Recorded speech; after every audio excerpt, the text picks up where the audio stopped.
دا موږ افغانان پښتانه چې په دې اجرو او دیرو کې کینو که نه ډېر صفتونه کوو چې پښتانه افغانان ډېر یو غیرتي قوم دی او چاته بدل نه پرېږدي او په خپل ناموس غیرت کوي او په خپله خاوره غیرت کوي. دا خبرې کوو که نه کوو؟ او پنجابي هم راته وروره کیني او راته وایي چې پټان بہت بهادر قوم یې، به زموږ نه ځان ورک شي. 3 میاشتې مخکې یا 4 یا 5 میاشتې مخکې په پېښور پولیس لین کې په سلهاو پولیسوالا یې درته شهیدان کړل او همدغه د پاکستان دهشتګر ریاست، همدغه د پنجاب دهشتګر ریاست همغه کار یې درته نن په سوات کې وکړو.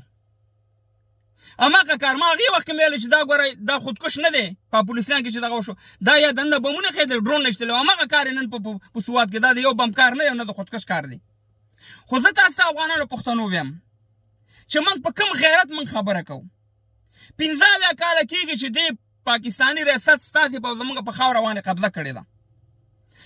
زموږ نه ورا چې دې پنجابي کې غیرت ډېر دی، دا پاکستان په قبضه کې نیولی، په تا حکومت کوي، ستا خویندې میندې وژني، ستا ځوانان وژني، ستا مدنیات وړي، ستا ډاکټر نجیب په کابل کې درته شهید کو، زموږ او ستاسې رئیس جمهور او همداسې مهربانه هره لوبه دنیا ته هم دهشتګر معرفي کوي. نو زه غیرتي یم که دا پنجابي غیرتي دی؟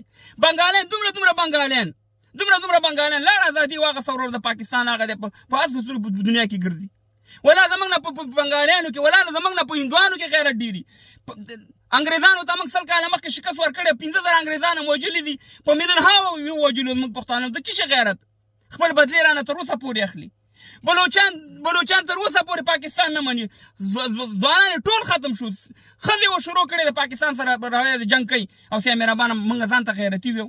د پښتنو غیرت چې دی ما ته معلوم دی، پښتون صرف د خپل پلار سره غیرت کوي، د خپل خور سره غیرت کوي، د خپل مور سره غیرت کوي، د خپل د ورور سره غیرت کوي، د خپل تره سکه تره بې سکه د تره زوی به وي دا زما تربور دی، په ځمکه به سره یو بل وژني، په پیسو به سره یو بل وژني، په جوارۍ به سره یو بل وژني، په لارو په کوڅو په جومات به سره ورانېږي، یو بل به سره وژني.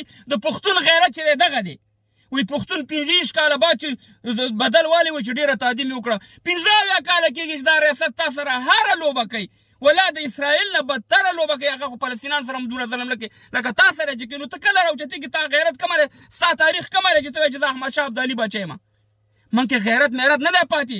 دغه اسمبلی دي ستاسې دغه اسمبلی یا ووټونه یا عدم تشدد دا هسې چټي خبرې دي. یا په پښتنو لیډران هم غږ وکړئ چې د خدای په لحاظ باندې راوچت شئ، ټول یو ځای شئ، د دې پنجاب نه ځان خلاص کړئ، بنګالیانو ته نه ځان خلاص کړو، هغه دی نه مزې کوي دنیا کې.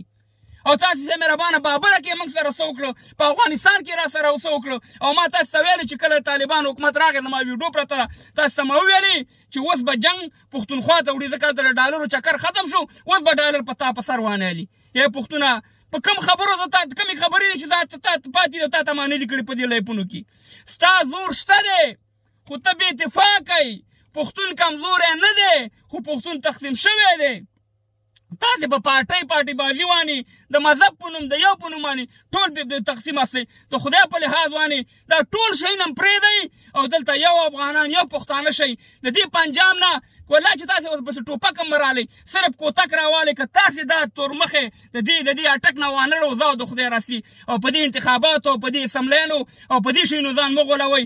سوات درته بیا په وینو لړي، پښتونخوا درته بیا په وینو لړي. دا خامار دی، دا تور خامار وږی شوی دی او دې همیشه چې دا وږی شي پښتانه افغانان خوري. د دې کاروبار دا دی.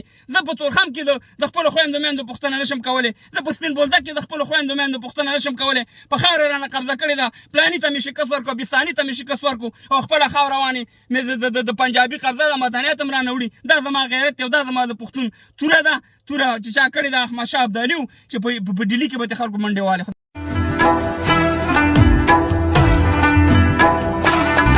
وطن ټول په وینو رنګ دی، ترېنه جوړه کربلا ده.